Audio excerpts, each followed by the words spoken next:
Thanks for joining us. First tonight at 6 o'clock, Vice President Kamala Harris is holding a rally tonight in the East Valley. Before arriving in Arizona, she took part in a U-Division town hall in Las Vegas. Fox 10's Lindsay Regis is live now at the event where the Vice President will be speaking shortly. Lindsay. Mark, it is a packed house. We just heard from Phoenix Mayor Kate Gallego. We are going to hear from Vice President Kamala Harris in just a few minutes. Now, there are so many people here, thousands of people. Take a look at the line outside just hours before this event started tonight. Waters were offered to people standing in line. Harris supporters say it's all worth the wait.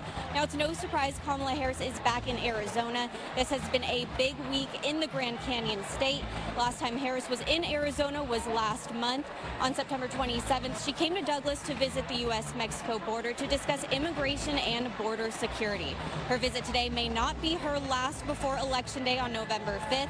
Early voting started yesterday, bringing both presidential campaigns to the swing state. Harris Wall supporters are looking forward to hearing from Harris tonight. I definitely want to see what she's talking about, and to share with my nieces and nephews. They at that age where they can vote now, and I'm hoping that I hear, about affordable housing and a lot of benefits. Even Dick Cheney is not for President Trump. George W. Bush, and he was a sweetie pie. I'd be okay. If it was George W. Bush, I'd be like, okay, I could handle him again. But I can't do Trump. And George W. Bush did not speak at the Republican National Convention, and he's alive and well and capable. That speaks volumes. So it sounds like there's one more speaker before Harris is on stage tonight. We'll have a recap coming up at 9. Reporting live, Lindsay Regis, Fox 10 News. All right, Lindsay, thank you for that. Tonight, former President Trump will be holding a campaign event this weekend in northern Arizona. Today, he spoke at the Detroit Economic Club in Michigan. We have to bring back the American dream. You don't even hear that statement anymore. And we have to have the American dream for our young people, and you'll have it right here in Michigan. Trump will be holding a rally on Saturday at the Findlay Toyota Center in Prescott Valley. The doors will open at 10 a.m. and remarks begin at 2. Police in Glendale tonight are working to track down several armed men suspected of shooting a man and then ransacking his home. The violence happened this morning in a neighborhood near 59th Avenue and Peoria. The man who was shot is expected to recover. Fox 10's Brian Webb with the latest tonight. This happened around 4:30 in the morning. A man came out to get in his car to go to work right at this house behind me. That's when someone shined a flashlight in his face. He thought it might be a friend at first, joking around, but it turns out it was several guys with guns. Crime tape and cop cars surround a Glendale house after a home invasion carried out by men wearing masks and carrying guns. Neighbors ask us to hide their identities. Literally, it hits a little too close to home, literally. But, I mean, it does happen everywhere. It is the last thing I expect. There's nothing that's ever happened like that here, especially right next door. So it's definitely mind-boggling. Police say the victim got into a fight with the men, and when he tried to get away, he was shot. He began to run away to a neighbor's house to try to get away from the attack, at which time he heard a shot or a loud bang go off, and he realized he had been shot in the leg. Police say other men went inside the house, forced a woman into a room, and started ransacking the place. The victims say they don't recognize the men and don't know why they'd be targeted. Police don't think it's part of a bigger crime ring. I'm sure they were organized because they had a plan. It seems as though they had a plan. A couple of them went inside, a couple stayed outside. But other than that, we don't have that type of information yet. Police aren't sure what, if anything, was taken from the home and won't say yet if this was random or targeted. But it's enough to make the neighbors a little nervous. It's scary. It could have been us. I have my kids here and my other family's here. And that's kind of scary. It definitely, especially with a newborn baby. But we do have our protection here, so I'm not worried.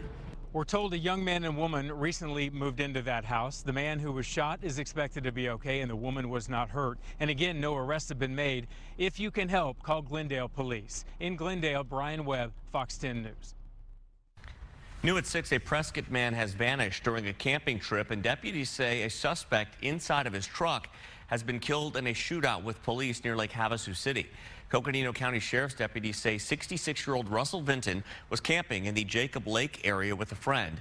His wife reported him missing on Tuesday after not hearing from him for a few days. Yesterday morning, investigators say police found a Tennessee man inside Vinton's truck near Lake Havasu. They say he opened fire and officers returned fire, killing 61-year-old Patrick Champion. The deputies are now trying to locate Vinton and his camper trailer. They tell Fox 10 that his friend is safe and has been interviewed. Deputies say the camper trailer is white and has the Arizona license plate that you see on your screen, 5LA50N. Anyone with information is being asked to come forward. A Fox 10 news alert now out of Colorado, where an elevator malfunctioned at a former gold mine, killing one tourist and trapping a dozen others. The accident happened this afternoon at the Molly Kathleen gold mine. It's located near the town of Cripple Creek, about 115 miles southwest of Denver. Deputies say the 12 tourists are about 100 stories below the surface at the bottom of the mine.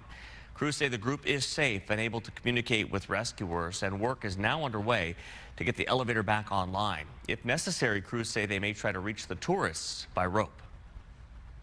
On its website, the gold mine says its last day of the season is Sunday. It first opened in the 1800s and closed in the 1960s, but it offers one-hour tours to descend 1,000 feet. In a statement tonight, Colorado Governor Jared Polis says the state is assisting Teller County and sending resources to rescue those inside the mine. We will do everything possible and assist the county to ensure a speedy and safe resolution of the situation. Stay with Fox 10 for the latest developments throughout the evening. A man accused of going on a crime spree targeting Family Dollar locations in the Valley is now charged with more financial crimes. Police say that Yosvani Perez Martinez and Alexi Torres Alvarez are behind burglaries at 9 Family Dollar stores over several months. Investigators say they broke in after hours, they cut the power and turned off alarms. They also covered their tracks using masks, gloves, and bleach. Court documents say a search of their homes turned up burglary tools and $40,000 cash. Martinez is also accused of having devices to steal bank account information and clone that information onto blank cards.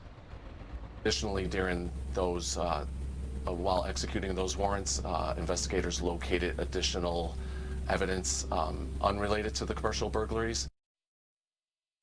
And on top of the burglary charges, Martinez faces additional felonies, including unlawful possession of a scanning device and aggravated identity theft.